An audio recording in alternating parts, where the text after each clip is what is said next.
On Tuesday, NASA astronauts Butch Wilmore and Suni Williams made a soft splashdown off Florida's coast in a SpaceX capsule, completing a 9-month mission that was meant to last just a week. Their return marks the end of a challenging mission included technical issues with Boeing's Starliner spacecraft, which led to delays and uncertainties. Wilmore and Williams, along with 2 other astronauts, undocked from the International Space Station and embarked on a 17-hour journey back to Earth. The Crew Dragon capsule slowed down using parachutes for a safe splashdown.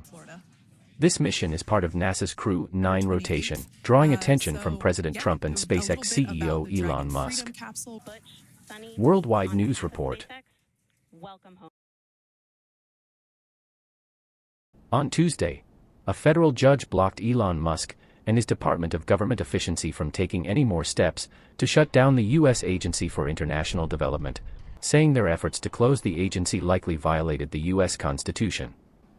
In a preliminary ruling, U.S. District Judge in Maryland ordered DOGE to restore access to USAID's computer systems for the agency's direct and contract employees, including thousands who have been placed on leave.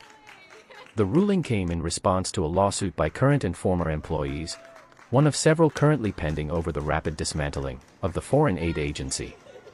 White House spokesperson calling the decision a miscarriage of justice and vowing to appeal, citing rogue judges are subverting the will of the American people in their attempts to stop Trump from carrying out his agenda. Worldwide News Report. On Tuesday, the UN Human Rights Office reported that Israel has significantly expanded settlements in the occupied West Bank, including East Jerusalem, in violation of international law. The UN condemned the rapid settlement growth, which includes plans for tens of thousands of new housing units.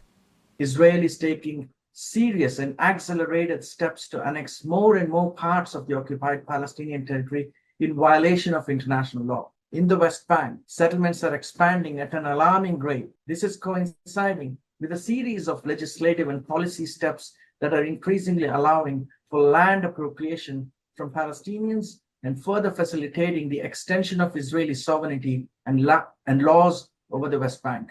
Head of the UN office expressed alarm over the forcible displacement of Palestinians and the growing fear of annexation.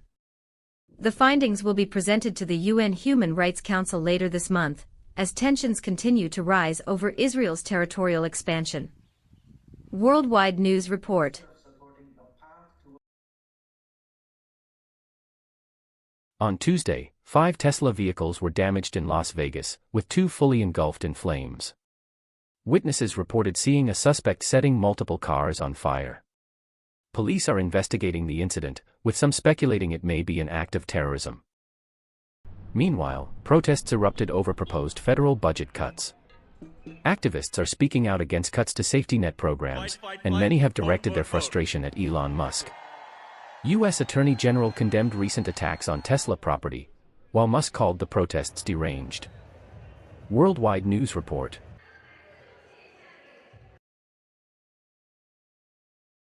On March 19, Russia and Ukraine successfully swapped 175 prisoners each, following talks between U.S. President Trump and Russian President Putin. Russia also released 22 severely wounded Ukrainians. Ukrainian President Zelensky called the exchange one of the largest, ensuring medical and psychological support for the wounded. Trump on Wednesday said he discussed requests and needs for a peace deal in an hour-long call with Ukrainian President Zelensky.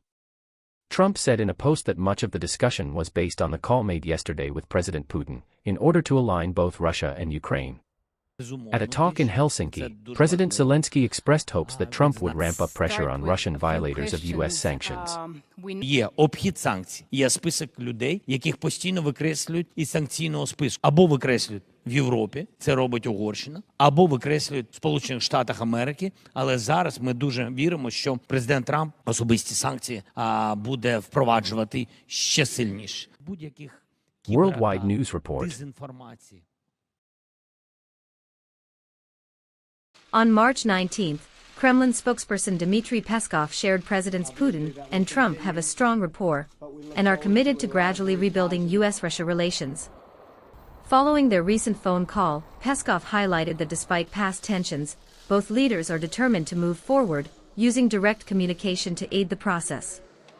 Я могу сказать с большой долей уверенности, что президенты Путин и Трамп хорошо понимают друг друга, доверяют друг другу и намерены поэтапно идти по пути нормализации российско-американских отношений. Конечно же, Россия и Соединенные Штаты очень большие государства, и слишком много всего было испорчено во время предыдущих администраций во взаимоотношениях между Москвой и Вашингтоном. Moscow expressed hope for an end to the war in Ukraine, viewing the 30-day pause on energy infrastructure as a positive step. Ну, вообще, мы в надежде на то, что они договорятся. Вот, ну, я думаю, что у нас вся страна в надежде на это. Поэтому, ну, хотелось бы, чтобы так было. Потому что, ну, гибель наших ребят – это как бы самое страшное, что происходит. Вот, и я не думаю, что там какие-то земли или еще что-то стоит человеческих жизней. Поэтому надо договариваться. Я следил за этим. Сколько? 2 часа, 2,5 часа были переговоры. Поэтому, да, я, так сделал выводы, что все-таки успешно. However, ongoing strikes from both sides have raised doubts, with Ukrainian President Zelensky urging U.S. oversight to monitor any ceasefire agreement. Worldwide News Report.